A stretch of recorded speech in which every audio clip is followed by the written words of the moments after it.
사도행전 21장 15절에서 26절까지 말씀입니다. 여러 날 후에 여장을 꾸려 예루살렘으로 올라갈새 가이사랴에 몇 제자가 함께 가매 한 오랜 제자 구브로 사람 나손을 데리고 가니 이는 우리가 그의 집에 머물려 함이라. 예루살렘에 이르니 형제들이 우리를 기꺼이 영접하거늘 그 이튿날 바울이 우리와 함께 야고보에게로 들어가니 장로들도 다 있더라. 바울이 무난하고 하나님이 자기 사역으로 말미암아 이방 가운데서 하신 일을 낱낱이 말하니 그들이 듣고 하나님께 영광을 돌리고 바울더러 이르되 형제여 그대도 보는 바에 유대인 중에 믿는 자의 수만 명이 있으니 다 율법의 열성을 가진 자라. 내가 이방에 있는 모든 유대인을 가르치되 모세를 배반하고 아들들에게 할례를 행하지 말고 또 관습을 지키지 말라 한다함을 그들이 들었도다. 그러면 어찌할꼬 그들이 필연 그대가 본 것을 들으리니 우리가 말하는 이대로 하라. 소원한 네 사람이 우리에게 있으니 그들을 데리고 함께 결례를 행하고 그들을 위하여 비용을 내어 머리를 깎게 하라. 그러면 모든 사람이 그대에 대하여 들은 것이 사실이 아니고 그대도 율법을 지켜 행하는 줄로 알 것이라. 주를 믿는 이방인에게는 우리가 우상의 제물과 피와 목매인 것과 음행을 피할 것을 결의하고 편지하였느니라 하니 바울이 이 사람들을 데리고 이튿날 그들과 함께 결례를 행하고 성전에 들어가서 각 사람을 위하여 제사 드릴 때까지의 결례 기간이 만기된 것을 신고하니라. 아멘. 사도 바울은 이제 세 번째 전도 여행을 끝내고 이방인 교회가 예루살렘 교회, 어려움을 기근을 당한 예루살렘 교회를 위해서 모은 연고, 이것을 오늘날로 말한다면 헌금이죠. 이 헌금을 모았는데 이것을 가지고 드디어 예루살렘에 도착을 했습니다. 빌립 집사가 있는 가이사랴에서 드디어 예루살렘에 도착을 했습니다. 17절의 말씀을 보시면 예루살렘에 이르니 바울과 그의 동역자들이 드디어 예루살렘에 이르렀습니다. 물론 말씀드린 것처럼 헌금을 예루살렘 교회에 전달하기 위해서 예루살렘에 도착한 것이지만 지금까지 늘 그랬던 것처럼 사도행전 20장 24절의 말씀처럼 주 예수 그리스도께 받은 사명 곧 하나님의 은혜의 복음을 증언하기 위해서, 하나님의 복음을 전하기 위해서 사도 바울은 예루살렘에 도착을 한 겁니다. 비록 예루살렘에 환란이 있고 결박이 있지만은 사도 바울은 이곳에서 하나님의 복음을 전하기 위해 예루살렘에 이르게 된 것입니다. 자, 예루살렘에 이른 바울, 무인 장로들에게 제일 먼저 한 일이 있습니다. 그것이 무엇인가 하면 19절의 말씀에 보면 이런 말씀이 있습니다. 바울이 다 무난하고 하나님이 자기 사역으로 말미암아 이방 가운데서 하신 일을 낱낱이 말하니, 자, 제일 먼저 예루살렘 교회에 갔고 또 거기에 대표성을 지니고 있는 사람들이 예루살렘 장로들인데 그들에게 가서 제일 먼저 한 것이 무엇입니까? 무난했다. 여기 영어 성경에 보면 great라고 하는 말을 쓰고 있는 것을 볼 수 있습니다. great가 뭐죠? 인사했다. 그게 무난했다라고 하는 것입니다. 사도 바울은요, 인사를 참 잘하는 사람 중에 한 사람입니다. 그래서 그가 교회들에게 쓴 이 서신서를 보면 제일 먼저 사도 바울은 인사로 그 서신서를 시작을 하는 것을 볼 수가 있겠죠. 하나님 아버지와 주 예수 그리스도로부터 은혜와 평강이 너에게 있을지어다. 이게 유대인의 인사법 아니겠습니까? 인사를 먼저 하는 것을 볼 수가 있습니다. 개인적으로 제가 이제 목회를 시작을 했는데요. 큰 교회, 규모가 큰 교회, 양적인 성장이 많은 그런 교회, 사실 이런 교회가 되고 싶죠. 그러나 이런 교회를 비전 삼고 꿈꾸기보다는 어제도 제가 이야기했지만은 어떤 교회를 하고 싶은가, 우리 세안교회가 어떤 교회가 되고 싶은가, 좋은 교회, 그리고 건강한 교회, 이런 교회를 사실 목회를 하고 싶습니다. 그러니까 질적으로 좋은 교회, 건강한 교회. 그럼 하나님께서 세안교회를 양쪽으로도 채워주시지 않을까요? 그러니까 본질은, 목적은 좋은 교회, 또 건강한 교회를 만들어 가고 싶다라고 하는 겁니다. 그러면 좋은 교회, 건강한 교회에 여러 가지 증거들이 있겠지만, 예를 든다면 예배를 참 잘 드린다, 기도를 열심히 한다, 서로 사랑한다, 따뜻하다, 이런 여러 가지 증거들이 있지만은 그 중에 하나가 무엇인가 하면은 인사를 잘하는 교회가 저는 개인적으로 좋은 교회, 건강한 교회, 이런 생각을 하게 됩니다. 서로 하나 되기 위해서, 또 서로 마음을 나누기 위해서 교회 안의 성도들이 제일 먼저 해야 될 것이 무엇인가? 그것이 바로 인사하는 겁니다.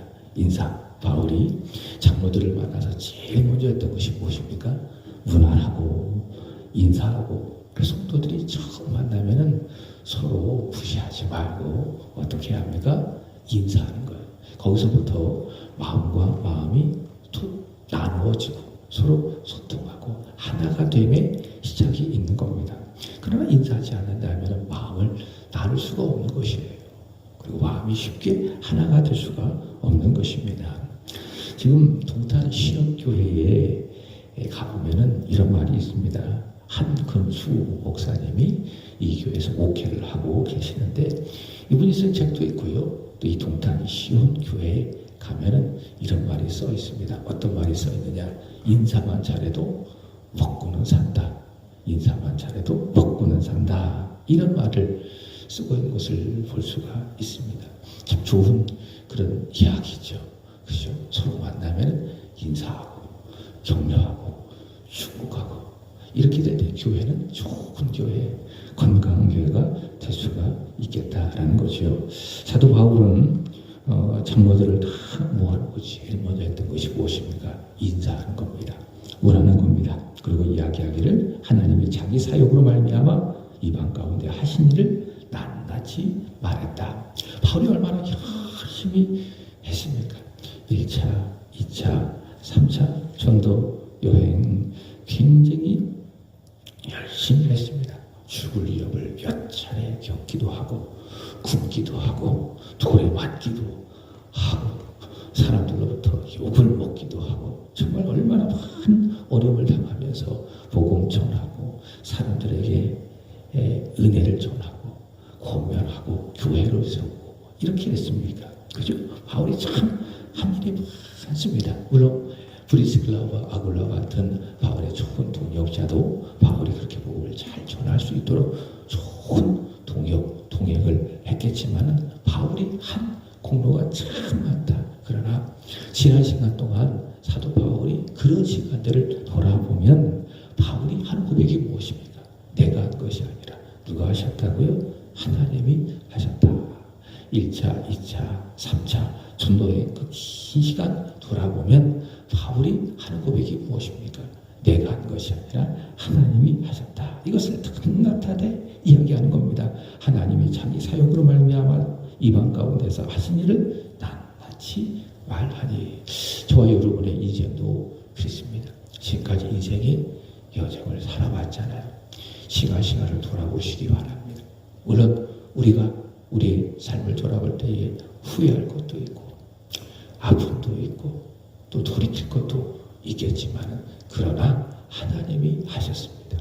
하나님이 저와 여러분의 인생을 여기까지 인도하여 주셨습니다. 하나님이 하신 겁니다. 오늘도 마찬가지로 하나님이 하실 거예요. 오늘 주일 예배 앞으로도 마찬가지입니다. 천국 가는 그날까지 우리의 인생을 그리고 우리 교회를 하나님이 하실 겁니다. 하나님이 끌고 가실 겁니다. 바울이 그렇게 고백한 것 아니겠습니까? 하나님이 자기의 이 사역으로 말미암아 복음을 전하는 이 사역으로 말미암아 이방인 가운데 하신 일, 복음을 전하시고 그들을 구원하시고 그들을 권하시고 권면하시고 그들의 믿음을 굳게 세우시고 교회를 세우고 그 일, 하나님의 나라를 확장시키신 그 일들을 장로들에게 나나치 말을 하니 20절의 말씀을 보시면은 그들이 듣고 하나님께 영광을 올려드리며 바울도 이르되 형제여 그대도 보는 바와 유대인 중에 믿는 자의 수만 명이 있으니 다 율법의 열성을 가진 자라. 하나님께 영광을 올려드리지만은 그러나 문제가 있는 겁니다. 그것은 무엇이냐? 예루살렘에 있는 유대인들, 율법의 열성을 가지고 있는 이 유대인들이 이 바울에 대해서 오해를 하고 있으니 이 오해를 풀어줘라. 이것을 장로들이 이야기하는 겁니다. 자, 어떤 오해를 갖고 있느냐? 21절의 말씀을 보시면은 장로들이 바울에게 이렇게 이야기하는 겁니다. 내가 이방에 있는 모든 유대인을 가르치되 세 가지입니다. 첫 번째는 모세를 배반하고 두 번째는 아들들에게 할례를 행하지 말고 세 번째는 관습, 그러니까 율법의 규례들을 말하는 거예요. 레위기, 민수기 이런 율법서에 규정되어진 이런 여러 가지 율법의 규례들을 지키지 말라라고 한 다음을 그들이 들었도다. 예루살렘의 율법의 열성을 가지고 있는 유대인들이 바로 이것을 들었다라고 하는 것입니다. 이것이 바로 무엇이냐? 이들이 바울을 향하여 가지는 오해라는 거죠. 실제로 그런 것이 아니라 무엇이라는 거예요? 오해를. 여러분 오해하지 마십시오. 서로와의 관계에서 오해하지 마시기 바랍니다. 오해를 넘어 뭐하는 거? 이해하면은 사랑할 수 있을 것이고 그런 마음을 꽉 닫고 상대방이 했던 그 말을 내 방식대로 생각하고 해석하잖아요. 그럼 100% 오해하기 쉽상입니다. 오해하지 않기를 원합니다. 상대방을 이해하고 사랑해주고 그게 건강한 교회, 그게 좋은 교회의 모습이 아니겠습니까?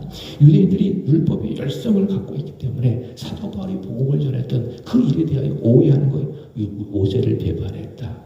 할례를 하지 말라고 했다. 관습을 지키지 말라고 가르쳤다. 사도 바울이 이렇게 말한 적이 없어요. 그저 한 것이 무엇입니까? 예루살렘 교회가 정한 그 복음의 내용을 전했을 뿐이에요. 그것이 무엇입니까? 사람이 구원을 받는 것은 율법을 지켜서 자기 행위로 구원을 받는 것이 아니라 율법에 의해서 율법을 지킴으로 말미암아 구원을 받는 것이 아니라 어떻게 구원을 받는다고요? 주 예수의 은혜로 오직 주 예수를 믿는 믿음으로 말미암아 구원을 받는다. 사도 바울은 율법을 구원의 조건으로 전한 것이 아니라 율법이 아니라 믿음, 은혜를 강조했다는 거예요. 그게 사도 바울의 1차, 2차, 3차 전도행을 하면서 전했던 복음의 핵심, 복음의 본질적인 내용 아니겠습니까? 근데 유대인들은 율법에 아주 열성을 갖고 있기 때문에 그것을 오해한 거예요. 마치 사도 바울이 율법을 버리려고 하는 것처럼 율법을 피하려고 하는 것처럼 그 오해를 해서 모세를 배반했다. 아들들에게 할례를 행하지 말라고 했다. 또한 관습을 지키지 말라고 했다. 이렇게 유대인들이 오해를 해서 사도 바울을 죽이려고 하고 사도 바울을 율법에 어기는 자로 범법자로 여겨 사도 바울을 재판에 회불려서 죽이려고 하고 자 이런 상황 속에 장로들이 하는 말이 있습니다. 자 22절 보시면 그러면 어찌할꼬 그들이 피한 그대가 온 것을 들으리니 23절 우리가 말하는 대로 이대로 하라. 서원한 데 사람 우리에게 있으니 24절 그들을 데리고 함께 결례를 행하고 그들을 위하여 비용을 내어 머리를 깎게 하라. 결례를 행하라. 율법에서 요구하는 바 네 사람을 데리고 가서 율법을 지키는 결례를 행하라. 비용을 내어 머리를 깎게 하라. 자 그렇게 하면 모든 사람이 그대에 대해 드린 것이 사실이 아니고 그대도 율법을 지켜 행하는 줄로 알 것이니라 라고 이야기합니다. 자 이렇게 해서 장로들이 이렇게 권면을 해서 바울은 율법을 인정하지 않는 그 오해를 불식시켜라. 그대도 율법을 인정하고 율법을 지켜 행하는 유대인이라는 것을 그 율법의 열성을 가진 사람들에게 알게 하라라고 하는 겁니다. 여러분 이것은요. 장로들의 이런 요구는요. 또 물론 26절의 말씀을 보시면 바울이 이 장로들의 요구를 그대로 행하는 것을 볼 수가 있습니다. 자 이것은 이 장로들의 요구나 또 바울이 이대로 행한 것은 여러분 타협한 것이 아닙니다. 오직 예수를 믿는 믿음으로 말미암아 구원을 받는다라고 하는 이 복음 진리에 있어서 사도 바울이 물러선 것이 아니에요. 타협한 것이 아니에요. 신학적인 이 교리에 대해서 사도 바울이 양보한 것이 아닙니다. 무엇입니까? 유연하게 대하는 것. 오히려 하나님의 은혜의 복음을 더 잘 전하기 위해서 오직 구원을 믿음으로 말미암아 받는다라고 하는 이 복음의 본질을 더 잘 전하기 위해서 행하는 사도 바울의 유연함.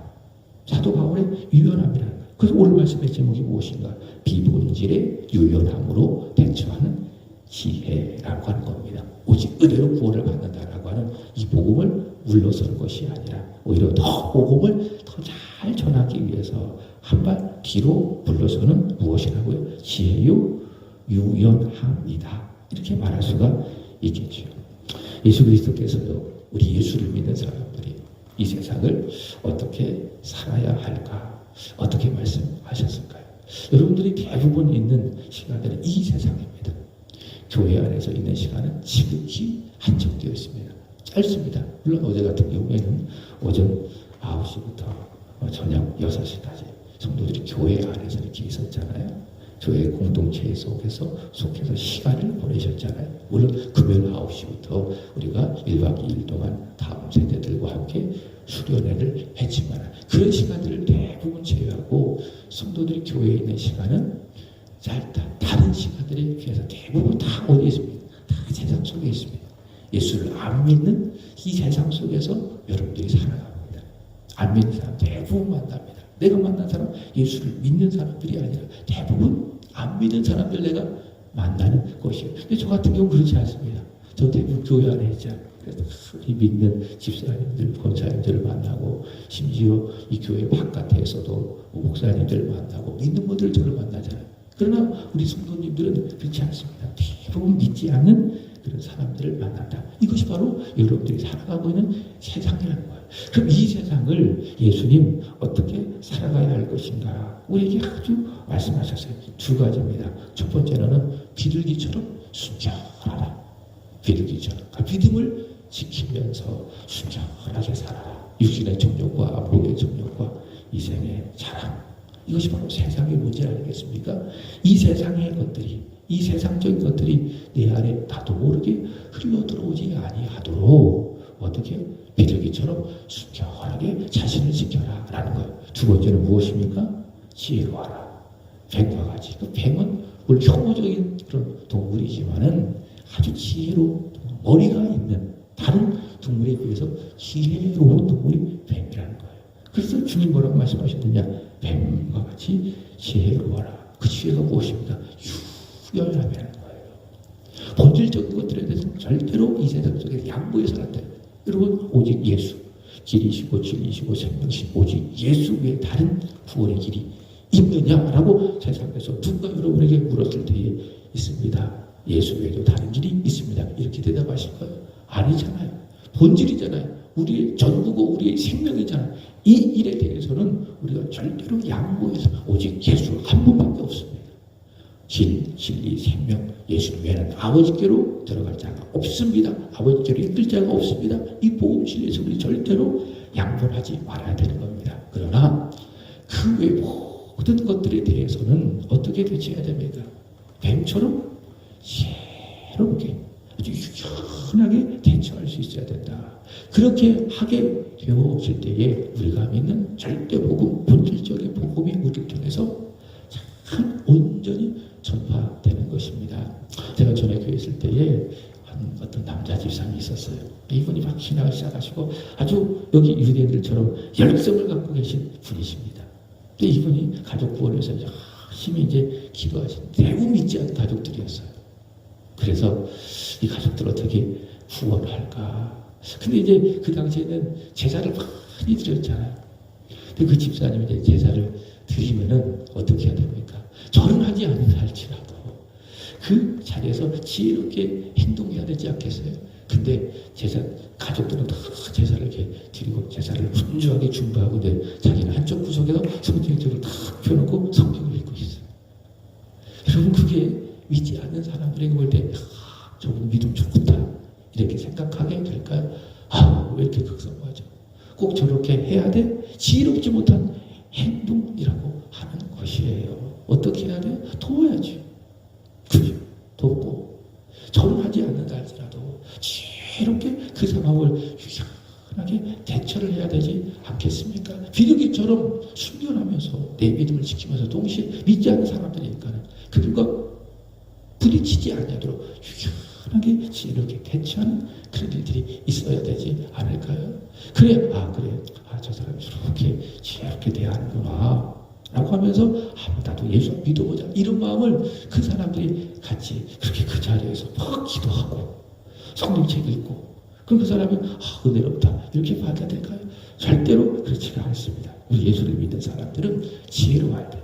비본질에 대해서는 이 세상을 살아갈 때에 유연하게 대처할 수 있는 지혜가 필요하다. 지금 장로들이 바로 그것을 이야기하고 있는 거예요. 비용을 내어서 서운한 네 사람과 함께 율법을 지키며 머리를 깎게 해라. 유연하게 이 상황에 대처하라. 그래야 당신이 예루살렘에서 은혜의 복음을 잘 전달할 수 있겠느냐. 바울도 동의하는 겁니다. 26절 말씀을 보시면은 바울이 이 사람들을 데리고 이튿날 그들과 함께 결례를 행했다.